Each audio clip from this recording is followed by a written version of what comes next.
Well, good afternoon again. I hope you're all okay. Now, I hope you don't mind me. I'd read a few poems out here. This year from Liz Harmon as well, and I got some more here from somewhere else. I got some more from David Prowse. They're really good. I hope you don't mind. Now, if anybody's got any stories or poems, or they want me to mention somebody, please let me know. And when I'm doing my little talks here, but just stay safe. And again, thank you to everybody that's supporting us, keeping us safe. And there's a lot of planning going on, to get it all right for all of us. So just bear with it, and it'll be fine.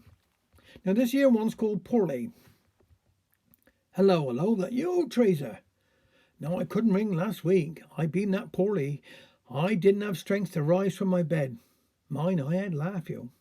My old man sat and made past us.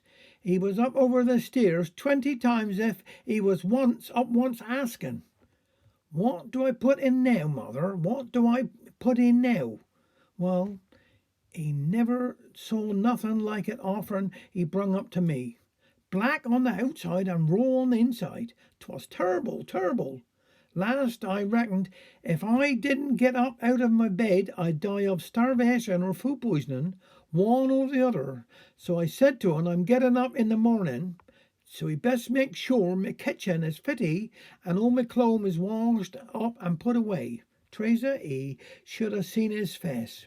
But mother, he said, I got darts match night. I was going to have a good old clear up in the morning. I can't stay and dole that night. As I told him, I reckon 'tis in some old pickle down there. I told him he always clear up as you're going along. Well, he was out of that house like a scolded cat, and next morning I was up out and dressed, and he still hadn't stirred. Some darts match, I reckoned, be the way he was snoring his head off. My dear soul, Teresa, you never did see such a state as the kitchen was. There was dishes piled in the sink, teddy paintings all over the floor, and the slab had gone out. I made a cup of tea and sat down in a chair and just looked at. Then, as luck would have it, she from next door looked in back from her holiday. "Me car, Bessie," she said, staring like a fool. "What have you been about while I've been away?" "Oh, 4 days in bed with the fluenza," I said. "My old man's been looking after things while I've been poorly. And do we know, Teresa?" I burst into tears. "Come on, Bessie," she from next door said. "Don't 'ee fret. I'll have you right in 2 shakes." And she off with her coat, and on with my apron that was hanging behind the door, and she set to. Do's do, Teresa. She had that room looking like a new pen in half an hour, and never broke a dish. And my old man still snored away up overhead. "Now don't let on to 'ee upstairs," she said at the finish. "Let him think ye did it all yourself." When he finally come downstairs, his eyes nearly fell out of his head, and all he said was, "I'm some glad to see you feeling better, Bessie. What's for dinner?" Now one thing I told him, he can go and fetch fish and chips. Come think of it, I could eat a nice piece of haddock myself. Well, he never come back till closing time, but he brung me a piece of haddock and 2 bottles of stout for to build me up, he said. Yes, and I've had me 2 bottles every day since. 'Tis surprising what a guilty conscience will do. I best be going, I got passes in, and I don't want to end up like what my old man made. See you again. Now this here one is called, by Liz Harmon, is called Departure.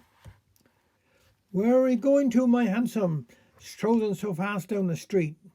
I'm taking the child down to the quay to see off the fishing fleet. For her dad's aboard the Amelia, a lugger that's for the North Sea, chasing a harvest of herring to make a living for she and me. For times are hard and men must go to where earnings are to be got. And it's no good complaining. If you love your man, you'll be content with your lot.